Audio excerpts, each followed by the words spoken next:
my name is Sarah, and welcome back to another episode of Talking Fast. Alongside me, just like every single week, is manager Jacob. Jacob, what are Sarah. you? I was like waiting for like the response back. What are you drinking or eating I'm this going week? with eating this week, You normally Sarah. go. I don't know what. Since I edit these episodes, I was looking back. I almost always go with drinking, and you almost always go with eating. I noticed that today because I was going to write down what I've been drinking, but it's kind of been the same. I'm going to bring back a different one for an upcoming episode because I have to do a trial. You'll know when it happens, Okay. but I'll have a drinking Everyone's one on the edge of coming their up. seats. I so. know. This week though, listen, this is coming out I think at the end of November, right? Mm-hmm. And it is cold in Toronto now. It's very chilly. It's chilly. Scarf season. It's scarf. I walked in with a scarf. Yep, same. Come on. And you know what goes hand in hand with scarves? I don't know what you're going to tell me. You walk into the grocery store, they put out right in front of you around this time of year, clementines. I'm a huge clementine guy. If I could... when I put on a scarf, I think, this means it's clementine season. Oh, 100%. Yeah, scarf season and clementine season are synonymous. Like, they have to go hand in hand. Did you ever used to sell them, like, for school? Clementines? Was that not a thing you did? No, we sold up? chocolate.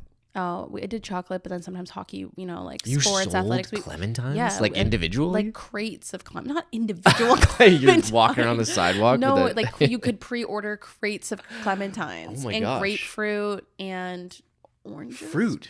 Really? Like fruit. I don't know where it comes from. No, we did chocolate. We did like hazelnut chocolate. And there was this okay. one, we raised it for like raising money for like soccer. Yeah.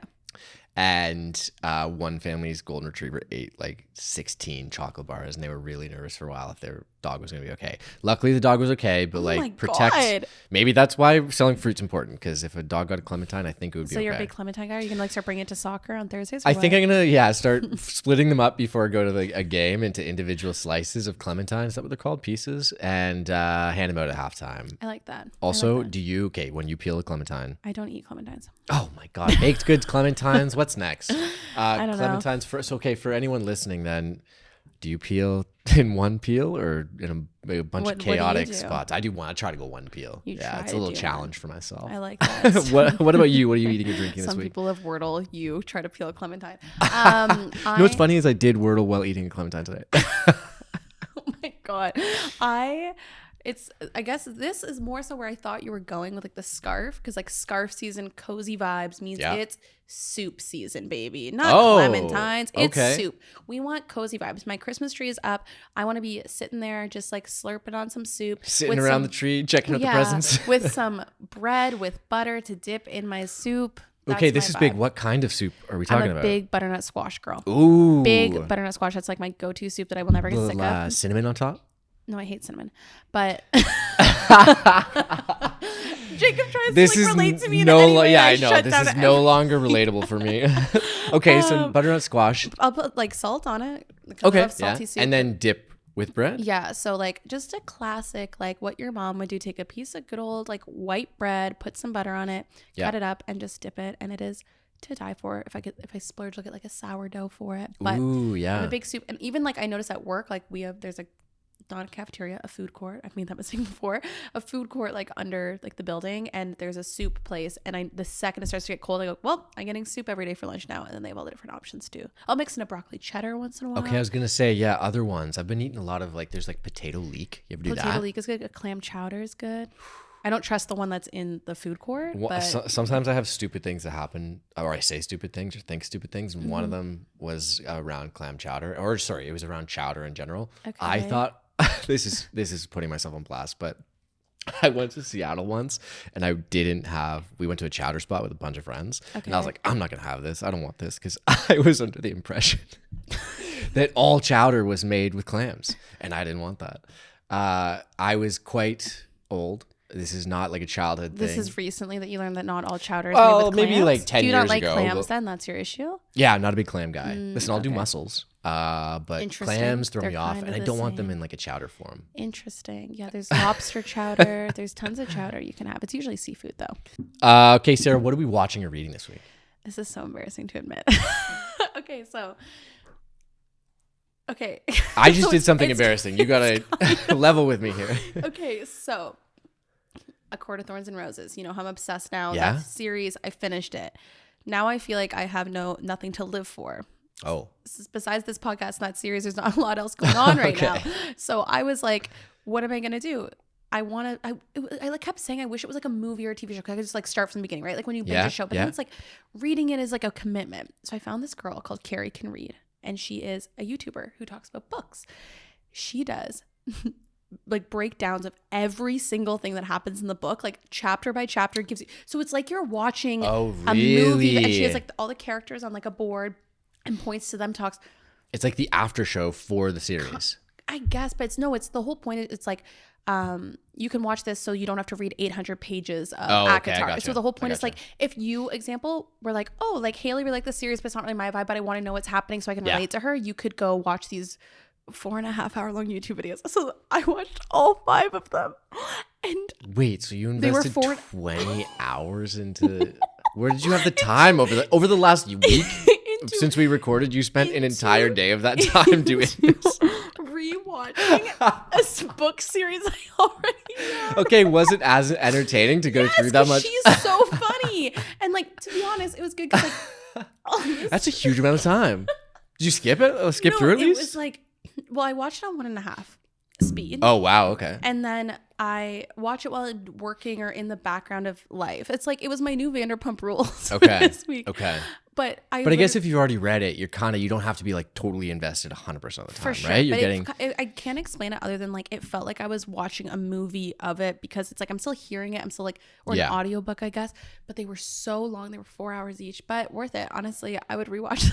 Okay. Well, maybe send me a link and I'll check it out. You can watch it at double speed. She's also, Carrie Can Read, like, shout out her. She's like, I didn't know who she was before. Would you recommend it to someone who's like interested in maybe starting the books but wants to like see what's going on first? Yeah, but the issue is like, it's too many not spoilers. It's not spoiler free. It's literally like, if you don't like reading and you want to know what ACOTAR is, you could watch all these videos and know as much about the series as I do. Okay. So it's like, for those types of people. Anyway, so you could do that, but if you've also read the books, it's a good little rewatch. Anyways, that's what okay, that's I've pretty been good. reading / watching. What about you? Well, mine is also kind of a summary of a massive amount of time, but I checked out the new series. I only watched the first episode, which was on the dinosaurs, but I checked out the new series on Netflix, Life of Our Planet, or Life on Our Planet, sorry, the one that's like narrated by Morgan Freeman.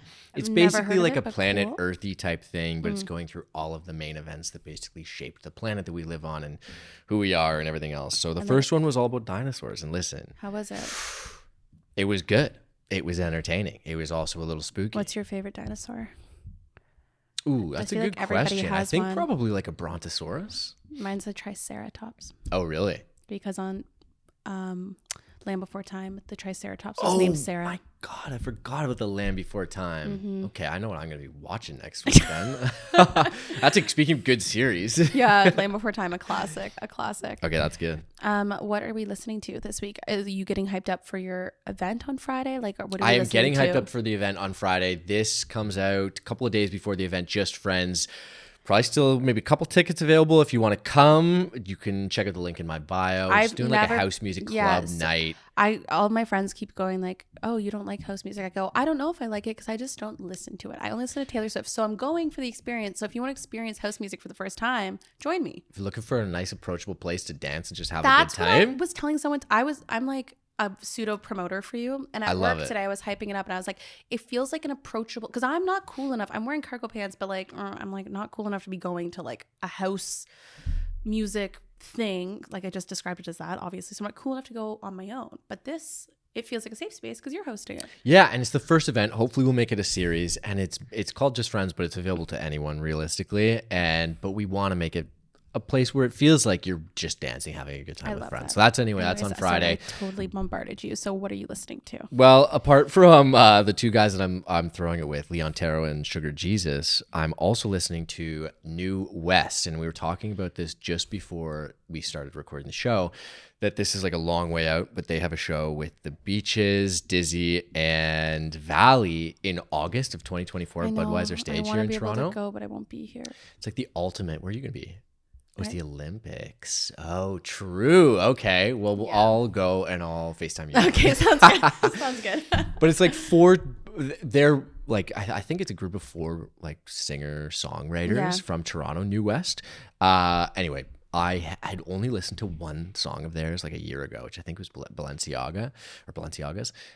Really great song, but I started getting into them more this week. I think it was actually after I saw Shannon post About them? about the show. Actually, now that I'm interesting. thinking about this. Shout out Shannon. Yeah, shout out Shannon. But I dove back in good time.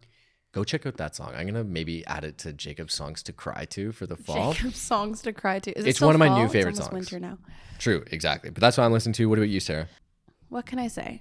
I am, if anything, but a creature of habit. And I'm not lying when really the only artist I really listen to is Taylor Swift. But I've made a little pivot. I was sleeping on Olivia Rodrigo's new album Oh, because how could you? I don't know why I was sleeping on it for a while, but maybe it's because I didn't get tickets to her show, so I was resenting it a little bit. Yeah. But then I got tickets to her show this week. It was So you're sold like, out. you gotta get into it. So now I'm like, oh my God, now I have to get into the new album, and it's banger. I've just been like, I wasn't listening. I had it on playlists and stuff, but I wasn't listening to it like a proper album should be consumed. Yeah. Now I have been. I get the hype.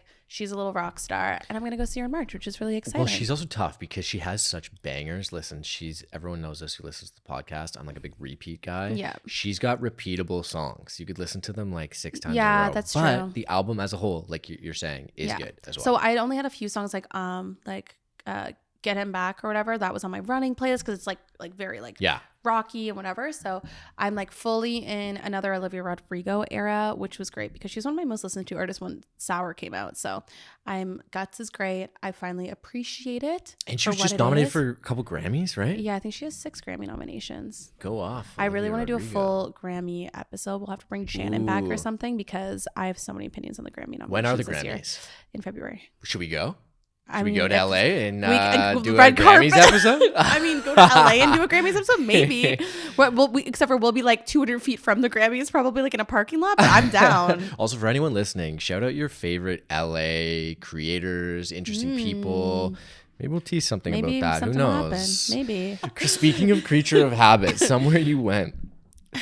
Speaking of creature of habit, I went back to the Wheat Chief, baby.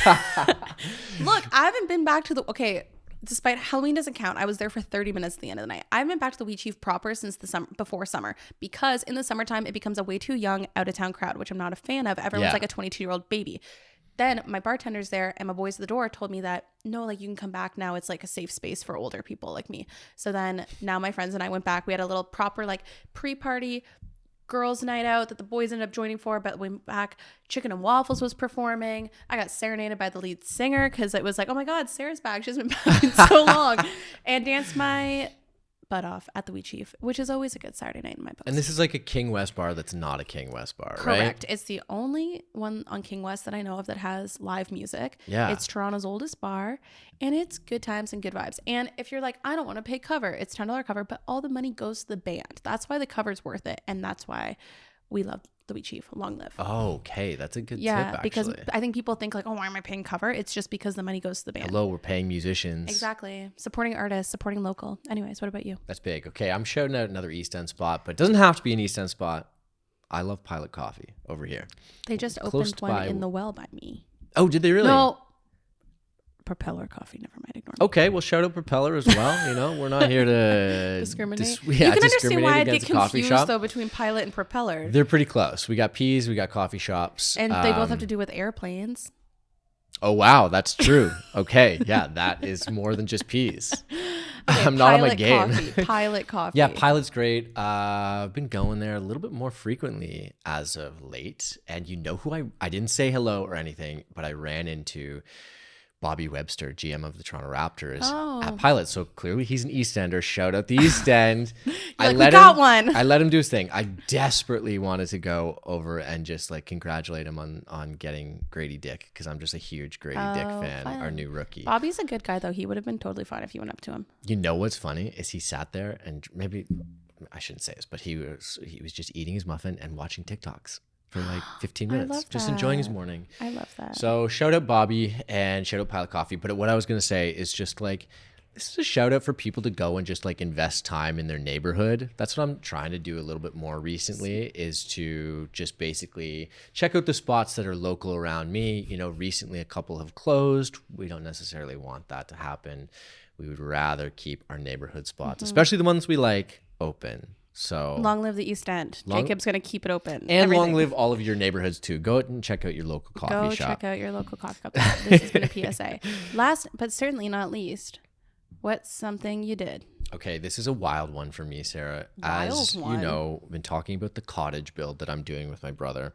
And we're kind of getting to the stage where things are progressing to the point where we're like, okay, now that it's going to be done-ish in a few months, we're like, now we have to get stuff to put in this, which is a wild thing to experience, because you're not just like moving from one place to another. You're like getting new stuff to fill in there. And I'm like, whoa, pots and pans. Good thing you have an absurd amount of chairs though. Okay, so this is what I said. I said to Ben, my brother, and then my sister-in-law, Amanda, I was like, guys, we don't have to worry about chairs because I have all the chairs ready to go. Like, I've got it. But we do have to get pots and pans. And then I saw the statistic that I wanted to share that was apparently the LA Times says the average household has 300,000 objects in their home. Now we're talking individual sheets of paper would count as an individual object, right? But 300,000 things. Individuals, I don't believe that. That's too many. See, I didn't believe this either, but a lot of people were reporting this, and I was like, that's tough. And then I started to make some decisions around pots and pans, and it's all of a sudden one pots and pans set is like, you got your lids, and then you got your spoons that go with it, and you got all this stuff, and it adds up. So it's stressing me out a little bit. So if anybody wants to send Jacob some pots and pans, well, no, I'm covered on the pots and pans, but literally anything else that goes into a house, come my way. He has 300,000 objects that he needs to fill. So anything else, send it Jacob's way. Yeah, honestly, I'll take it. I'll take anything. Sarah, something that you did this week. I went into Christmas mode. You did just tease a second ago that you have your Christmas tree up. What else? I do have my Christmas tree up. I put up my Christmas tree. I put up some garland. I put up my little, I don't have a mantle because I live in a condo, but on my TV stand, I hung my little stocking. I got a Christmas themed candle. And then yesterday I was like, what else should I do than watch Christmas movies? So I watched two. What'd you watch? One of them is called Xmas. It's got Leighton Meester and who's the other? Oh, Robbie Amell. I love Robbie Amell, but that movie was a flop. I did not like it. I barely paid attention. I just made bracelets the entire time. Second one I watched, I've already watched before. Something from Tiffany's is amazing. It's got Zoe Deutsch in it and this very attractive man whose name I do not know, but he's beautiful to look at, and it's a great movie. So highly recommend. One dud, one. I've never seen either of these, so I'm going to take the good one. The good one. You should watch Something from Tiffany's. It's very good. It's set in New York. You'd love it. It's vibey. Okay. And anyways, so I went full Christmas mode. I even wore like a little ho-ho-ho sweater. So Christmas has officially started. I announced it. It's Christmas season. Do you do stockings still? Like, do you fill a stocking? Like my parents' house, yeah. Yeah? Yeah. I wish. You don't? No. Just bring it back. You're about to have a cottage. You can do whatever you want. This is true. I can add to your 300,000 items that you need. Oh, God. Think about how many items go into a stocking. It's stressing me out.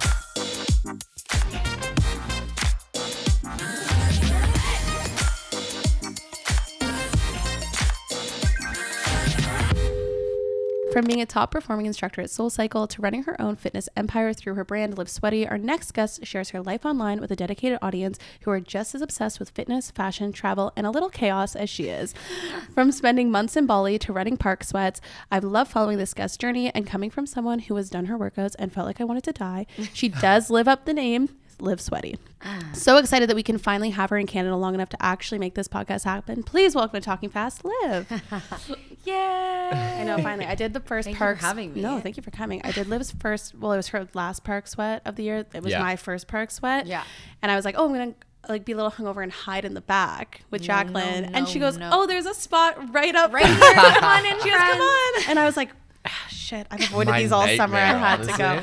We have to get you to a sweat. I'll come. Yeah, seriously. And like, this is me thinking that I was more fit. I'm like, I've been doing F45. I'm fine. No. No. This is like sneaky the way it creeps up on you. And there's like no hiding because like you're like on the whole time and like calling out names and as someone that can never remember names, like I'm very impressed by that. Thank you. Did you like always know you wanted to do your own fitness thing after SoulCycle, or what was that like journey from there to your own brand? I think the beauty of SoulCycle is you kind of, and really when you're an instructor anywhere, you have to make the business your own in order to succeed as an instructor, because I feel like everybody has a different way of teaching, and, you know, they kind of give you the ingredients, but then it's up to you how you want to, you know, what your brand is, what kind of music you're going to play, what your energy is going to be in the room. So I think I had a lot of creativity with my time at SoulCycle, which really helped me kind of flow into doing my own thing very naturally. It didn't really feel like very much change. And I think that also having that same like investment in my community and in my guests that took my class,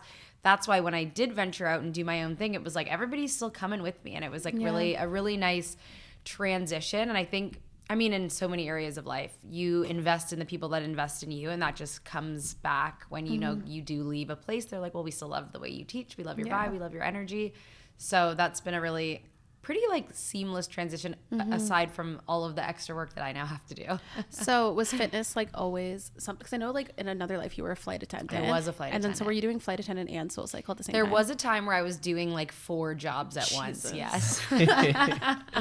I think when I was at SoulCycle, when I was a flight attendant before SoulCycle, which I kind of also fell into that job as well. I've always loved traveling, always kind of spent all of my savings leaving and exploring. And I had a girlfriend that reached out to me being like, Air Canada's hiring and I'm going to apply. And she was like, you should do it. Like, it's going to be so fun. We can travel. And I was like, okay, girly, let's do it. And I got the job, and I think I got in at a really good time too. I was pretty young. I was 21 and it was a good time. You know, I didn't have kids and things at home, where I think as you get older in that industry, it's tough because you're never really home. But it was kind of the perfect time in my life to do it, because I was still living at home. So, you know, it was fine to be never home and just be able to travel whenever without having to worry about like rent and all of that. And then from there, I've always been into fitness. I actually started going to F45 like when there was only one in Liberty Village. Oh my God. And there was only one in Canada at that time too, which is crazy. And I loved group fitness. I grew up doing like all group like soccer, competitive dance, gymnastics. In university, I did cheer. So always like group Team-based, mentality. And then, I started going to SoulCycle many, many years ago, actually, when I was dating a man out there, and we didn't have it in Canada, and I loved it. I feel like it reminded me of dance, because it was like to the beat, which my workouts now are also to the beat. And it kind of was like a combination of like all the things I love to do. You get to like curate a playlist, you get to motivate people, you get to get extra sweaty, and you also get to be up there being like silly on stage, which I feel like the competitive dancer in me like love. So I was a flight attendant, then I was doing SoulCycle at the same time, which is also kind of how I shifted into doing content creation, because I think I was doing a lot of things that people like to see. Like I was traveling a ton, and I was teaching all these fitness classes and kind of sharing the chaos of doing that. And I was starting to do content creation, and I was actually head of partnerships at 437 at the time, which was just a million things at once. You worked at 437? I was like one of their the first hire. I feel like so many. It was there's a different also life. other people that have been on this podcast. There's like multiple people have been on this podcast that have worked at 437. Everybody has worked there, but I feel like aside from the founders, they hired like 3 people like originally, and I was one of those 3. Oh my which God, is cool to crazy. see that kind of evolve. One question that I always have for someone who comes on the podcast who has a schedule that rivals how busy Sarah often is like, you've just listed doing 4 or 5 jobs all at the same time. Yeah. How did you balance that?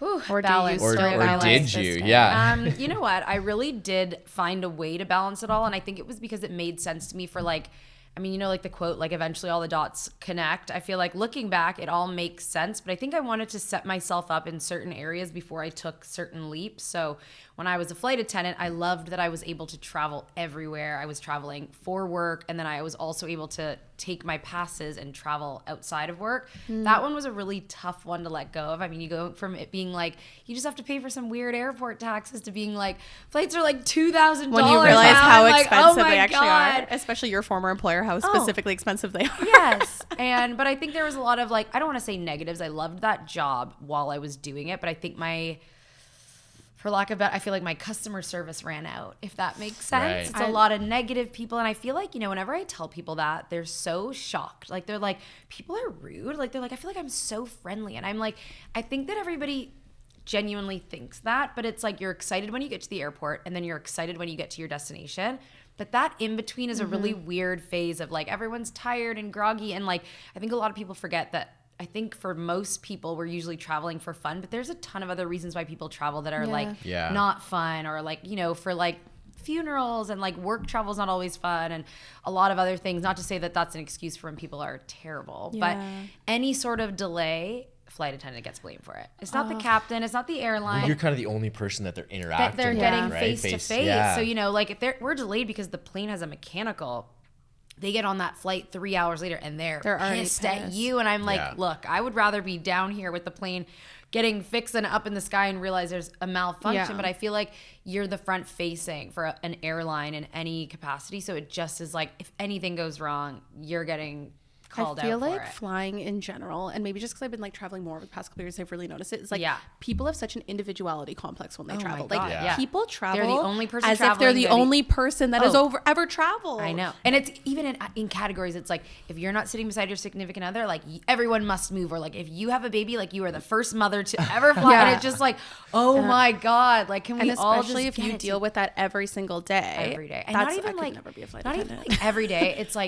It's like I think it's the lack of like fresh oxygen, or it's like you're on a 12-hour flight to Europe, and it's like I can't even step outside to like take a deep breath. It's just like with the same, what I used to serve like years ago, and it was like, if you had a terrible table, you could pass it to someone else or go outside or tell your manager. Like, there's no management in the sky. It's just you in charge. Oh, that's so true. And so it does just get, I feel like, anyways, so back to like lining a bunch of things up. It was like, I loved my passes. I didn't want to get rid of those. And then with SoulCycle, I like really loved my time at SoulCycle, which I feel like looking back and post-pandemic, I know there's people that did not have the same experience when they made some, shifts during the pandemic, like most companies did. But I had an amazing experience. I feel like I've never had a job that I will like forever speak so highly of like from start to finish. But what I was ready to part ways with when I did make that decision was I was teaching like 25 times a week when I was at SoulCycle, which is insane. Okay, I was going to say, because one of my first, as a creator manager, one of my first clients was a SoulCycle instructor in New York, Jara Fosterfell. Jara Foster. The name This sounds familiar. Wait, Jara, I actually do know her. Oh, really? Yes, I never but she was like famous for like she did training twice or something. Yes. It was like something. Yes. Yeah. So she was before my time, but I like remember hearing about her. So I started working with her just at the end of her first training that didn't happen, and then the next time. But she was saying the same thing, even back pre-pandemic, was like, it is exhausting. And it's not like other workouts where you can kind of like, I look at some of, not to knock any other brand, but like some of these other things where you're kind of walking around the room. You're like on a podium with like 10 lights on you, and you're doing the dance, and you're also making it look effortless while it's like one of these. You're like, I'm talking, I'm dancing, I'm laughing, I'm jumping around, and I'm teaching, and I'm making sure everyone's safe. It's like a lot and to be a good instructor, like as someone that enjoys spin, the best instructors are the one that like ride with you the whole time, because there are spin instructors that like get off the bike and just do that and just walk around and stuff, but then you're kind of like, why the hell am I putting in this effort if they're not doing it as you well? Have to be, you know what, there's a difference too. You have to be able to keep the energy if you get off the bike, because I used to get off the bike because I was like, I'm teaching 5 classes today, I'm getting off the bike at some point. But it's like, if you still bring like energy with you have to be able to bring the same thing with like your classes now. Like if you decide to like stop doing something, you're like doing a lap of the room to like hype everyone up. Yeah. But then that's the other part of it too that maybe you didn't mention, but you did allude to at the beginning of the podcast, was that you're not only teaching the class there, you also have to build up your personal brand to have people wanting to come to your classes in the first place, right? Is there like a, like with, I just don't know enough about it. Like, so you have it like build up your brand so people want to take your class. Is there like incentives for you as instructors that like if you have more sold out classes, you get bonuses? Yeah. So there was at SoulCycle, which was amazing. I feel like they did a really good job of like even just breaking like industry standard norms. I feel like a regular personal trainer or like an instructor at a gym makes like $40 to $50 a class, which is why you have to teach or take on so many classes. And I feel like SoulCycle really did compensate us a lot better than like the industry standards, which was great. And then there was an incentive that was like, if you, we had 65 bikes. So after 10 bikes, you would get like $1 for every bike that was full, which then would end up being like, you know, an extra $60 or $70 on top of your pay. And then if you did get 100% sold out, you got like another incentive of like another like $50, which like, oh wow, you would end up making like $250 a class. And you're like, all right, well, this is great. But I think because they give you those incentives, it really pushes you to like, okay, how can I make sure people are coming back to my classes? And I always said this to new instructors that came after me. They would be like, oh, like I have the worst time slots. And I was like, look, when I started, I had all the weird times. I had like the 4:30s or like the 7:30s. You want to be on that sweet spot. And I remember building up those time slots. So then when it did come time to be like, okay, we're ready to give you the 6:30, I was like, oh, I love my like 5 o'clock because I'm done by 6 o'clock. You know, I was like, no, I'll keep them. It's like if you have a time slot, you have to just work with that. And I feel like that's like building community. That's remembering people's names. That's, you know, learning what songs and styles and things that people like and being able to kind of cater to that, which also comes out so organically if it's like something you actually really love doing. So because that's like what building community and all that was already happening at Soul. Do you think that's why it made it like so much easier for you to continue with Liv Sweaty and then also being a content creator as well? 100%. Yeah. So eventually, during the pandemic, when I first started Liver Beans, which is how it all started, it was, you know, we were locked in for 2 weeks, which was a joke at the time. Biggest joke of all time. Oh my God, 2 weeks. Yes. And I was just doing them on Instagram Live. Like I was like, you know what? I'm going to do we did a 7-minute arms and soul cycle. So I was like, I'm going to do like a little mini series of just doing like an arms every single day for 2 weeks, which turned into like 3 months of doing it every single day straight. Oh, wow. And then everyone was like, I think you should do like a full workout. Like, would you ever do like a 45-minute class? And I was kind of like, yeah, I mean, like, let's see, like, sure. And then that kind of took on from there. Soul Cycle was still closed. Everything was on Zoom. So it was nice to kind of have like, you know, I was having like 300 people show up to these Zoom workouts, which was crazy. And then when Soul Cycle opened, it was a really hard decision for me to make because I loved it so much. But I think I was ready to kind of see where this could take me. I remember actually when I did end up quitting, I'd gotten an opportunity to do a pretty big shoot in LA and I had asked for time off. And at the time, again, it was like we were low on instructors. I was performing very well and they were like, we can't give you the time off. And there had been a couple other situations where I was kind of almost like punished is not the right word, but it was like a blessing and a curse doing well in the market. It was like, we want to send you to London to open the Soul Cycle out there. And then it was like, oh, we can't take you out of this market though. So like maybe next time. And then it was like, there was a photo shoot opportunity in New York and they were like, we want you to go. And then it was like, but we can't take you out. So it became like this thing where I was like, I feel like I'm being held back by this thing that I love and I'm doing well at, but like what would happen if I didn't have this kind of holding me back? So originally I was planning, I quit. I put in my 2 weeks, which was like, I've never cried harder than my last 2 weeks at Soul Cycle, which just speaks volumes of like the community that I built there. But yeah, I cried because it was also COVID, so we couldn't even have full rooms. So I did like 2 weeks of goodbye rides with like not even 50% capacity, but it was like, it doesn't feel like the same energy of like, you know what? They brought the energy. We brought the energy. And I remember on my last day, I left and I had gotten so many like flowers and gifts from my riders. I had to in my car and have an Uber in my Uber because it was like it wouldn't fit. Like it was insane. Like I was like, I gotta quit jobs more often. Like this is what happened. Yeah, I was like, whoa, okay.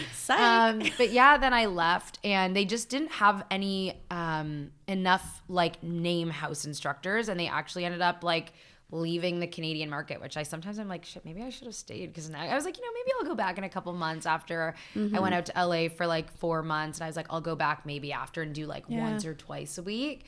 But I think that it was good that didn't happen because it really forced me to like take a leap of faith and kind of trust what I was doing, which was like what I needed, which is why that's we're here where like the now. Pandemic, it was like obviously a horrendous, horrible thing that was Yes, miserable, terrible. but like I think it really like help people reprioritize 100%. and like I mean Zoom workouts were never a thing before, and now like Never. you can still do a Zoom workout and people will still like pay money to do it.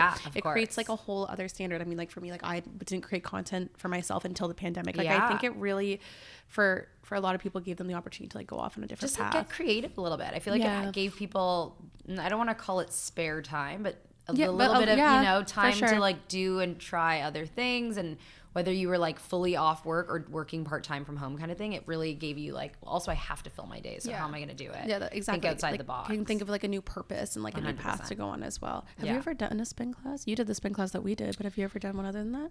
Yeah, my friend Rich actually is doing the show. He's a spin instructor at Rise. Really? Okay. Oh, Rise. Wait, do I know him? British guy. British, maybe. I know the owner there. I used to take my SoulCycle Rise class. is the one that's in Liberty Village. Yeah.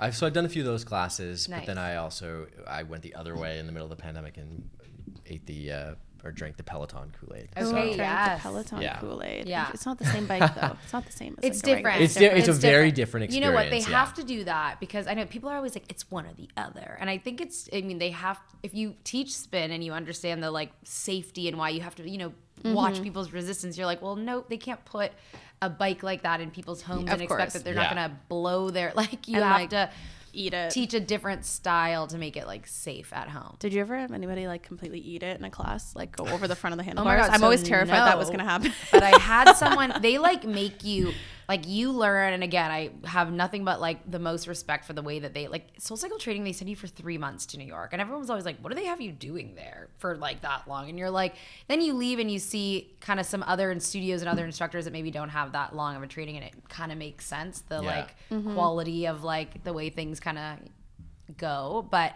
I had somebody, and she was on her bike, and I remember like luckily she was like almost center, but she was back row, and she kind of like, I just saw her not pedaling anymore, which again, 65 bikes, you're really like, you have to scan the room like the whole time.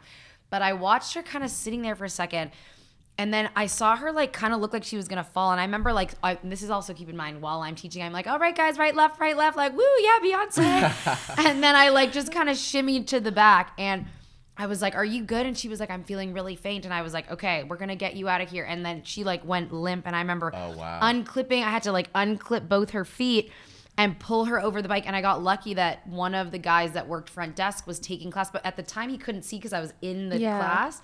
In the back. But then as soon as I kind of brought her out front, he unclipped and scooped it. Like if you weren't front row, you would have never known that. So because I was literally like, let me unclip your feet. And then I was like, and 1 and 2. And like, as soon as like my friend grabbed her and she was out, like someone was like, did someone fall off their bike? And I was like, don't you worry about it. Don't you worry about anything.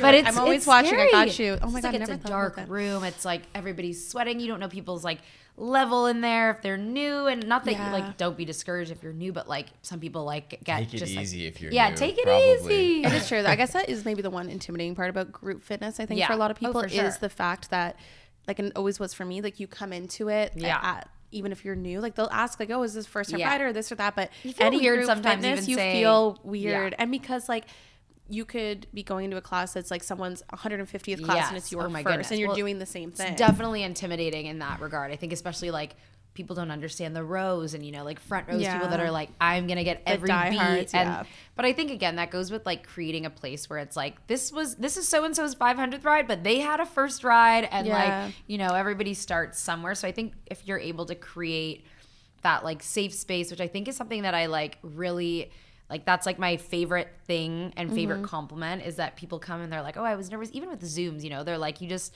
create such a welcoming environment for all levels. And I think that that's so important, especially in the fitness space, where everybody, no matter what number class you're on, you're all coming in there in your like vulnerable states of like, okay, even if I've been like 500 times, like it's such an interesting thing, group fitness. You're like in a sports bra with like a bunch of strangers, just like sweating your brains out. And I feel like if you can create a space that everybody feels like welcome, and if people feel like, if someone's judgy, they would be like, this isn't my room. Like, I'm going to be over here with the caddy instructor. How do you do that then? So like, what's your approach to make a class approachable for someone who's maybe new to fitness? I think in terms of like, typical things like modifications, always being able to offer like, if you're newer today, or if you're not feeling like going X, Y, and Z, like giving different modifications. But I think truly it comes down to like the way that you're able to encourage people, and you're not like, you're not singling people out. Like there's definitely times where you can see someone has no resistance on it. It's taking that step of, instead of calling them out on the mic, maybe like shimmying through the aisle and being like, I'm going to put a little bit more resistance on for you. You know what I mean? You don't want to single people out. And I think that also being able to be vulnerable in your own, being like, you know what, I'm going to take a seat on this one, gives that space where people can be like, okay, she's actually going to sit for this one too. So maybe I don't need to like go all out. And I think that comes in a lot of other ways too. And same with the way you show up at the studio and being able to, I think, have conversation with people. It takes away from being like this untouchable instructor to being like, okay, she's just like a real girly who's here, who wants to make sure I have a good sweat and a good time. And I think that that's how you can create like a comfortable space where people are like, okay, this is my first class, but like it was the girl at the front's first class one time too. And it makes it just a more welcoming environment, which makes it just more fun for everybody. I know you have been like kind of on a journey where you've been like trying out all these different fitness classes in the city, trying to like fall in love with different things. Have you found though that like it's actually harder to find that sense of like community, not even just community, but that sense of like that welcoming feeling? Yeah. I think again too, it's a different world post-COVID. I think the fitness space really took a hit, and not because of community, but I mean, I think it just, things shifted, budgets shifted, you know, like a lot of things shifted internally. And then again, to the point of like people starting their own things and then going back to their studio and being like, you know, I think that there's just, it has been tough. I think it's also tougher where your money's going in 2023. Like I remember coming back from SoulCycle training and going to work out again. And now I'm an instructor and I'm like, okay, wait, what am I kind of paying for at this class where I'm like, you know, I'm not being motivated, or I'm not even down to like amenities and stuff, you know, like I think that post-pandemic classes have gotten a lot more expensive. And sometimes I'm like, the front desk girl doesn't say hello and there's no you know, and it's not even, I'm not even showering there, but I think it comes down sometimes to like principle and like the experience of it. Like I just like, you know, you walk in, I want someone to be like, hi, like nice. That's where it starts. Right. And then, I just think it's tough finding a studio where you're like, I love the way I feel here. And again, not to like, I love SoulCycle. They had a whole training for that. They had a whole like step-by-step thing. And I think that's also something that I try to have, you know, when I do the park workouts. I have 60 people come and I want everyone to know that they're getting a squeeze on the way in, you're getting a high five on the way out. And I think it's just like, I'm grateful that you're here and I hope to see you again. And I feel like when people feel that energy, that they remember that. They want to come back. And I think it's been tough in the city. I don't know. Do you find that with your workouts? Yeah, well, it's why I think I've never become like obsessed with one type. Group I fitness, bounce group fitness. I bounce around a lot. So like I'll go through like phases. Yeah.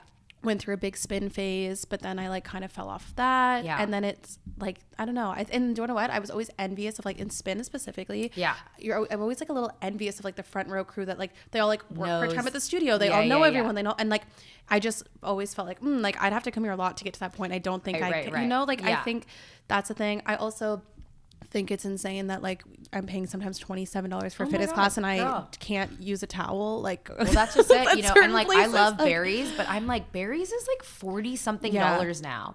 By the time I pay for parking and get my like $18 smoothie afterwards, I'm like, it's like 7:45 in the morning. I've already spent $100. Like what? But exactly. And I think you're right though, in the sense of like, where are people's money going? Like if they're paying for something. Now I think you're right. Like in 2023 where it's more expensive. I think things are more expensive. People are more like, for a Pilates class for me, sometimes I'm laying there going like, yeah, it's great. I got the infrared and it like makes it better. Yes. But also I could just look up Blog Lotties on YouTube and go down to the gym in my condo building and do the same workout. Which is also tough because then you're like, okay, but now I'm in my gym with my Blog Lotties. For sure. Not, you know. For sure. But that's when you were saying like, it's about like the person, the fitness, the experience of it. And I think for me too, it comes back to motivation 100%, as well. Is to be able to commit to something and know you're showing up with other people. Is that's another reason. Another motivating factor. Yeah, I love I've always been a group fit. I've never been a gym girly.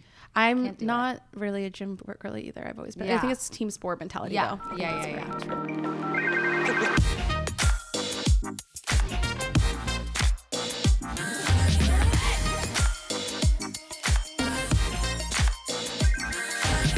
You're also someone who talks pretty openly on social media about your mental health, going to therapy and whatnot. Yeah. So to like, we love therapy here. We bring it up on every week of the podcast. Yeah, we're big promoters of therapy. So like, has that always been something that you focus on, the balance between physical health and mental health, or?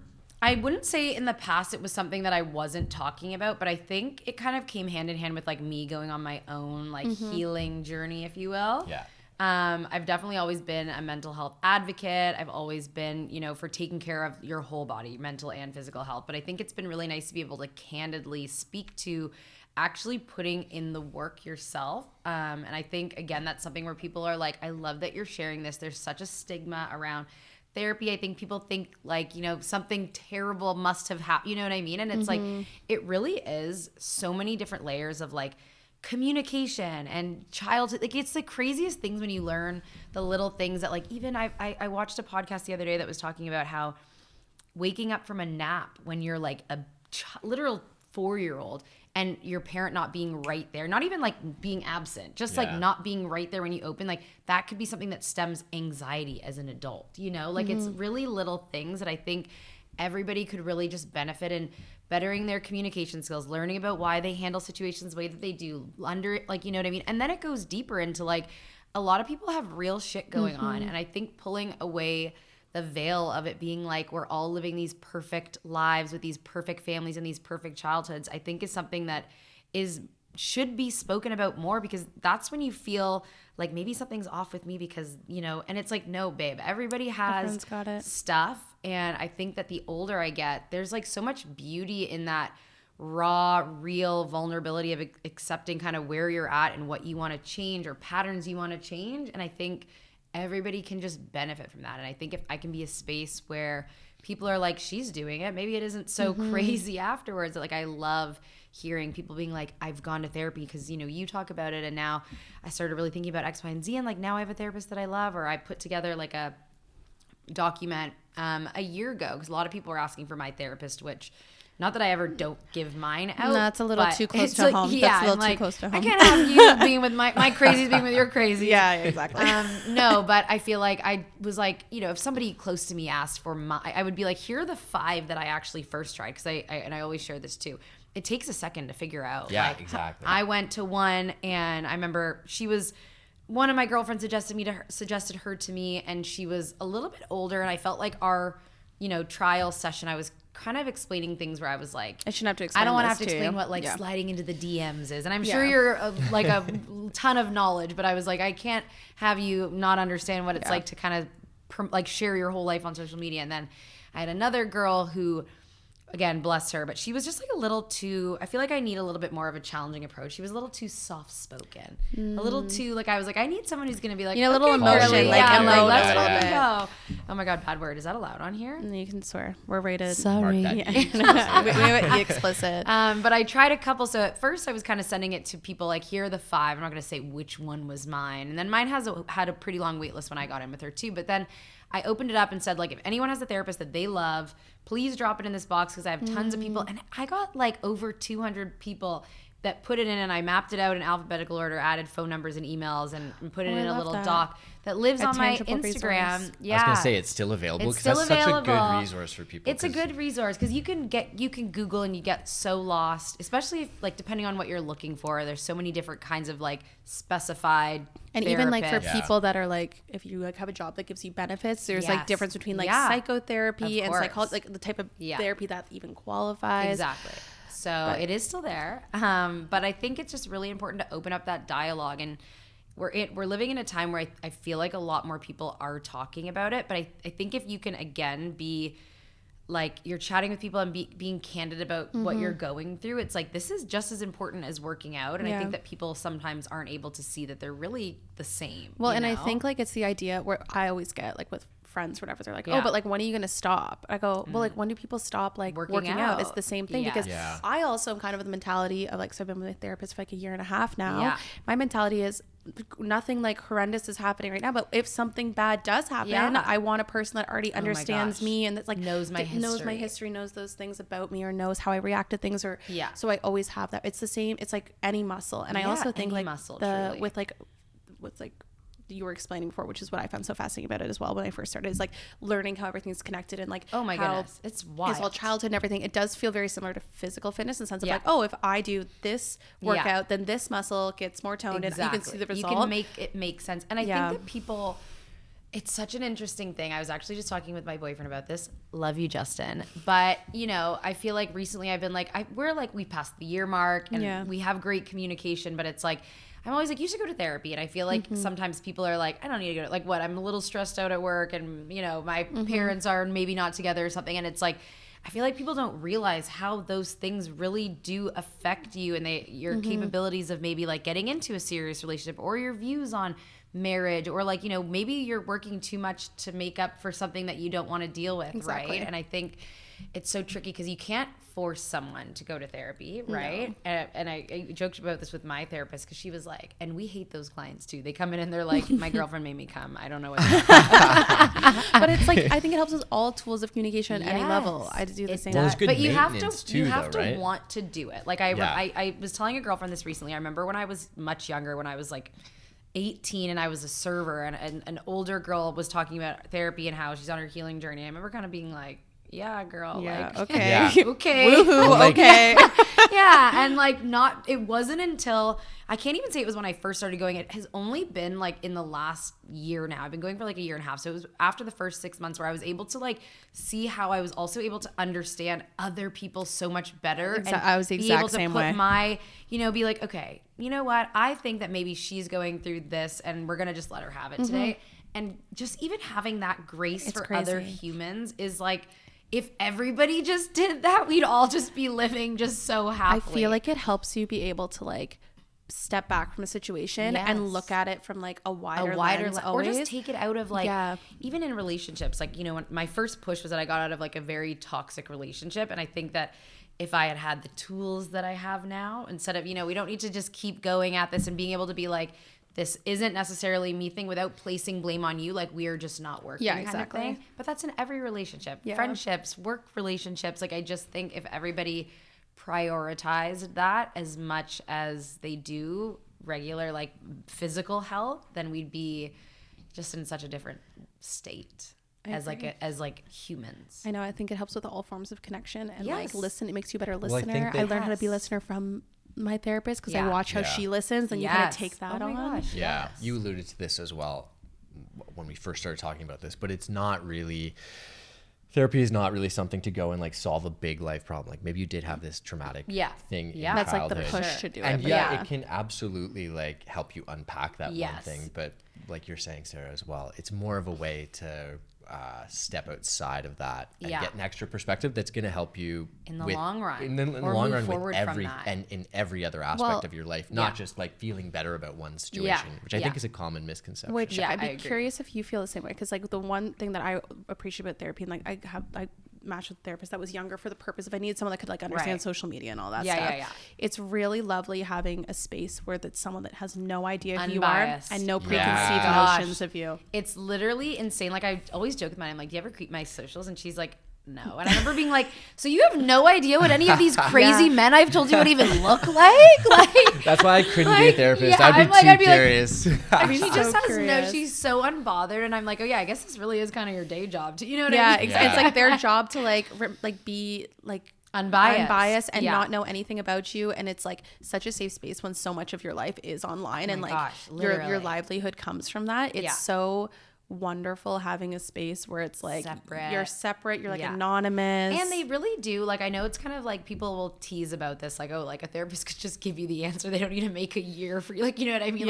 You made me come for a year when you knew this was gonna happen. But they really do teach you how to realize and come to those conclusions on your own. And I remember, like, this was like a year and a half ago, but like when I was in a not great relationship, and it being like, you know, she wasn't being like, give it another go, but she wasn't being like, no. And it was like, then you realize on your own, and then you're like, oh, that's what she was making me understand. Like, not just the entire time. You know what I mean? Like, there's a greater picture here that like you don't see right away. And then you're like, okay, now I actually have the tools to make those wise decisions. Or when you do have a realization and they like pull out the notebook, you're like, actually on July of this year, the damn notebook has too much. When you're saying where are they storing those notebooks? I need to know. When I'm saying something and she starts writing, I'll let her go, why are you writing that? I was like, what is that? What'd you just write down there? Like, what are you writing at this point? I know. I think also say though is it truly is like we've been roughly the same time. It's the best tool for like if you're able, again, like therapy can be expensive. It can be expensive. You can afford it, even if it's only once a month, like whatever level it is. I think it's something that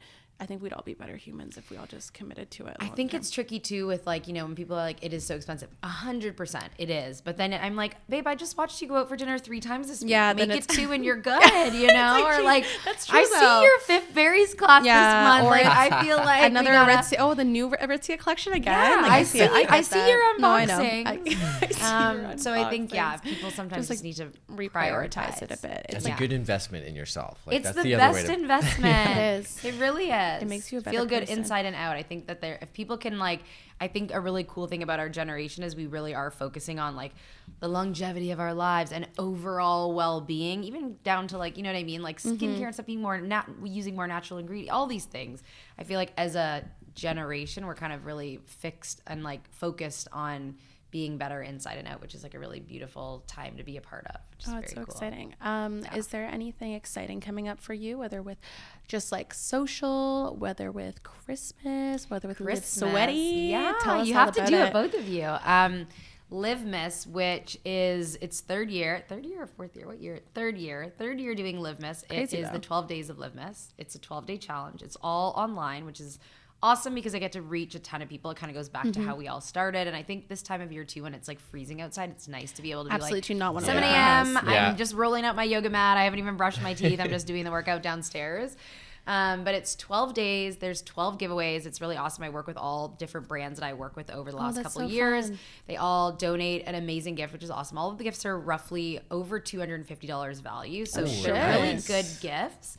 And then we add a bunch of other guests into it. So I have a life coach, I have a holistic nutritionist, I have a chef, and we do a life coaching session, which is amazing. So there's 12 days of workouts.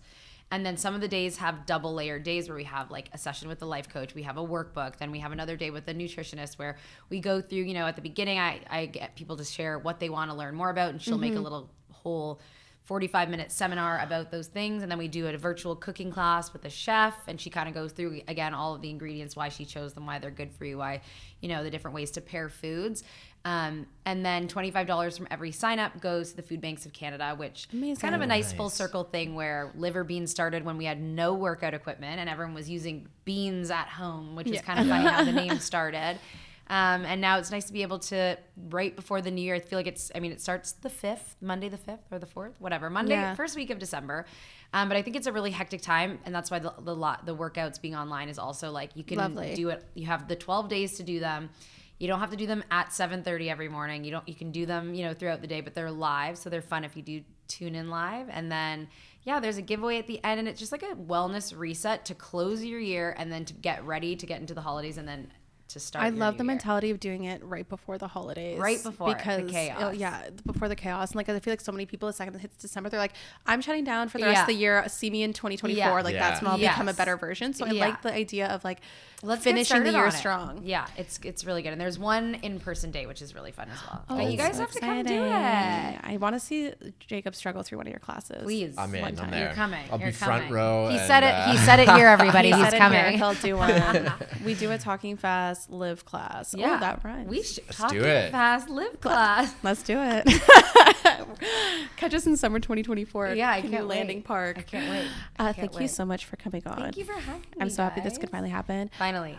Do you want to shout yourself out? Tell everyone where they can find you. Yes, guys, come check me out at Liv Mcilkenny, which I'm going to spell my last name since nobody knows how to spell it. Liv and then Mcilkenny. Or check out my website, livsweaty.com, for my workout schedules and all that fun stuff. There's always a ton of fun classes on the go, so very excited for all of that. I love it. And you'll see all the adventures, because who knows where she'll be this winter. winter. You never know where You I'll never be. know. It's like Carmen, I open San Diego. literally I open Where's Instagram Liv and it's like, today? oh, Liv's at the airport again. Wonder where she's going this time. My most proud partnership was when Pearson International reached out, and I was like, there has never been a more Huge. on-brand partnership. Ever. Let's go. I love it. Thank you so much for listening to this episode of Talking Fast. We're here every single Wednesday. Like, comment, subscribe, thumbs up, review, good vibes only, and we will see you next week. Good vibes only. Bye.